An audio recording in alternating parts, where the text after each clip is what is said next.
Last যে ৩টা election ছিল আমি সরকারের আন্ডারে, সেই ৩টা ইলেকশনকে যাতে নিষিদ্ধ ঘোষণা করা হয়। আর একই সাথে আওয়ামী লীগের বিচারের প্রশ্নগুলো আমরা সেখানে তুলে ধরি।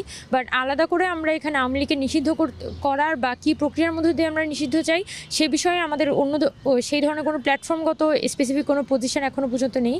তবে আমরা মোটা দাগে বাংলাদেশে বর্তমানে যা পরিস্থিতি আমরা দেখতে পাচ্ছি, সেখানে কিন্তু আওয়ামী লীগ নিষিদ্ধ করার মতো গ্রাউন্ড বাংলাদেশে আছে। এখানে গত জুলাই আগস্ট মাসে যে গণহত্যা বাংলাদেশে হয়েছে, আপনারা জানেন যে ইউএন হিউম্যান রাইটস কমিশন কিন্তু সেটার ভিত্তিতে একটা রিপোর্ট তারা তৈরি করেছে এবং সেই রিপোর্টে কিন্তু তারা খুব পুঙ্খানুপুঙ্খভাবে অনেক ঘটনা, স্পেসিফিক ঘটনা তারা তুলে ধরেছে।